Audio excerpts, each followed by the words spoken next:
کرنے کی توفیق عطا فرمائے. آگے جو ساتھ رہا ہے کہ اللہ اس کی بھی قدر کرنے کی توفیق عطا فرمائے. جو راتیں گزر گئی ان میں ہم سے جو کمیاں کوتاہی ہوئی ہیں اللہ تعالیٰ کو معاف فرمائے. تو آخری بات میں عرض کروں، یہ لیلۃ القدر تو روز نہیں ہوتی اور رمضان بھی ہمیشہ نہیں رہتا، لیکن رمضان کے مہینے میں اس لیلۃ القدر میں اللہ نے ہم کو جو سب سے قیمتی تحفہ عطا فرمایا وہ ہمارے پاس ہمیشہ رہتا ہے. کتنا بڑا انعام ہے اللہ نے ہم کو اس مہینے میں اس بابرکت رات میں کون سا تحفہ عطا فرمایا؟ قرآن دیا. شہر رمضان الذی انزل فیہ القرآن، رمضان کے مہینے میں اللہ نے قرآن اتارا اور متعین کر کے اللہ نے فرمایا انا انزلناہ فی لیلۃ القدر، اللہ نے لیلۃ القدر میں قرآن کو اتارا ہے. یہ قرآن تو ہمارے پاس ہمیشہ رہتا ہے نا. لیکن ایک آخری بات میں عرض کر دوں، پھر انشاءاللہ ہم سب بھکاری بن کر ہاتھ اٹھا کر اللہ سے دعا مانگیں گے. اس سے زیادہ تفصیلی گفتگو کا موقع نہیں ہے. دیکھو، ایک ہے قرآن کا اسکالر بن جانا، ایک ہے قرآن کو پڑھ لینا، قرآن کو سمجھ لینا، قرآن کا اسکالر بن جانا، قرآن کا محقق بن جانا، قرآن کا مفسر بن جانا، قرآن کا مصنف بن جانا، یعنی اس کے علوم و معارف پر آج کی تحقیقی کام کرے، لکھے، پڑھے، بولے. یہ سب الگ ہے. اور ایک ہے قرآن سے ہدایت پانا.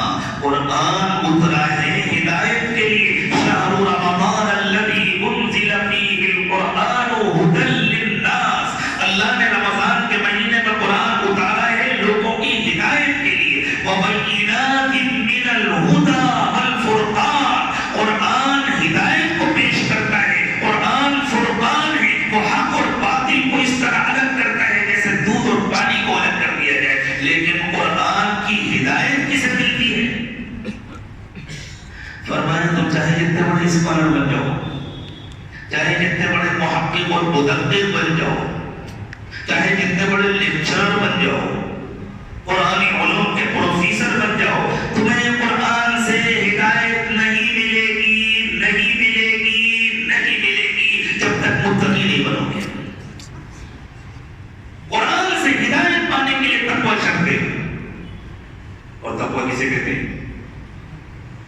تقویٰ اس کو کہتے ہیں کہ انسان کے دل میں اللہ کا اتنا ڈر آ جائے جو اسے اللہ کی نافرمانی نہ کرنے دے. اتنا ڈر آ جائے جو اسے اللہ کی نافرمانی نہ کرنے دے. رسول اکرم صلی اللہ علیہ وسلم نے صحابہ کرام سے صاف صاف فرمایا، سنو، اگر کسی کے دل میں اللہ کا اتنا ڈر نہیں ہے تو تنہائیوں میں اس کو گناہوں سے روک سکے تو اللہ کو اس کے نماز اور روزے کی کوئی پرواہ نہیں ہے، اللہ کو اس کے اعمال کی کوئی پرواہ نہیں ہے. تقویٰ کہتے ہیں دل میں اللہ کے اتنے ڈر کو جو تنہائی میں بھی انسان کو نافرمانی نہ کرنے دے، گناہ نہ کرنے دے. اب یہ بھی سمجھیں گناہ کسے کہتے ہیں؟ کیا نہ کرنے دے؟ تنہائی میں نہ کرنے دے، مجمع میں کرنے دے. عموماً تنہائی میں گناہ کرنا انسان کے لیے زیادہ آسان ہوتا ہے مجمع کے مقابلے میں. اللہ تعالیٰ نے الہام فرمایا ایک بزرگ کے دل میں، لوگوں سے کہہ دو کیا لوگوں نے مجھے ایک معمولی بچے کے برابر بھی نہیں سمجھا؟ ایک بچے کے دیکھنے کا ڈر ہو تو گناہ سے رک جاتے ہیں، اور میں پروردگار دیکھ رہا ہوتا ہوں اور جدائی اور بے حیائی کے ساتھ گناہ کرتے ہیں، انہیں شرم نہیں آتی؟ کیا ان کی نگاہوں میں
گناہ کے سلسلے میں ہر ایک کا اپنا اپنا ایک فلسفہ ہے، سب کا اپنا فلسفہ۔ کسی سے پوچھو، کسی کو سمجھ گناہ، ہاں ٹھیک ہے، میں روزانہ نماز تو نہیں پڑھ پاتا ہوں، میں بہت مصروف آدمی ہوں اور میرے بہت حوصلہ، لیکن میں جھوٹ نہیں بولتا۔ یعنی جھوٹ بولنا گناہ ہے، نماز چھوڑنا گناہ نہیں ہے۔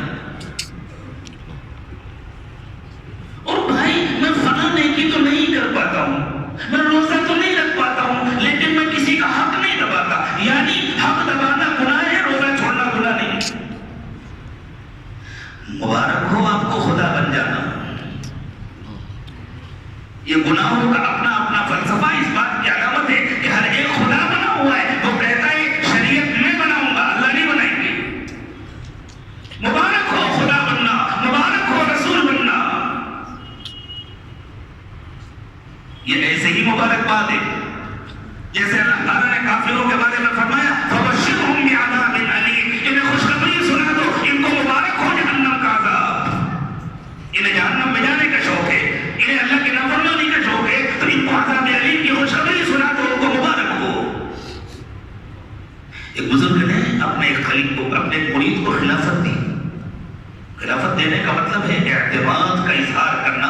اب یہ اس قابل ہو گیا کہ لوگ اس سے فائدہ اٹھائیں گے، لوگوں کو دین سکھائے۔ جب جانے لگے وہ تو انہوں نے کہا حضرت کوئی نصیحت کر دیجیے۔ انہوں نے کہا بھئی اتنے دن تک تو میں نے تم کو پڑھایا لکھایا سب کچھ کیا، اچھا جو تم خاص نصیحت کہہ رہے ہو تو میں دو باتیں کہتا ہوں، دیکھو خدا مت بننا، رسول مت بننا۔ خدا مت بننا، وہ ایک دم سے گھبرا گیا۔ انہوں نے کہا حضرت اگر یہ کہتے تنہائی میں بھی کوئی گناہ نہ کرنا، کسی کا دل نہ دکھانا، تو بات سمجھ میں آتی کہ خدا مت بننا، رسول مت بننا۔ میں زیادہ تفصیل میں نہیں جاؤں گا، یہی تو خدا بننا ہے، یہی تو رسول بننا ہے۔ شریعت دینا اللہ کا کام ہے،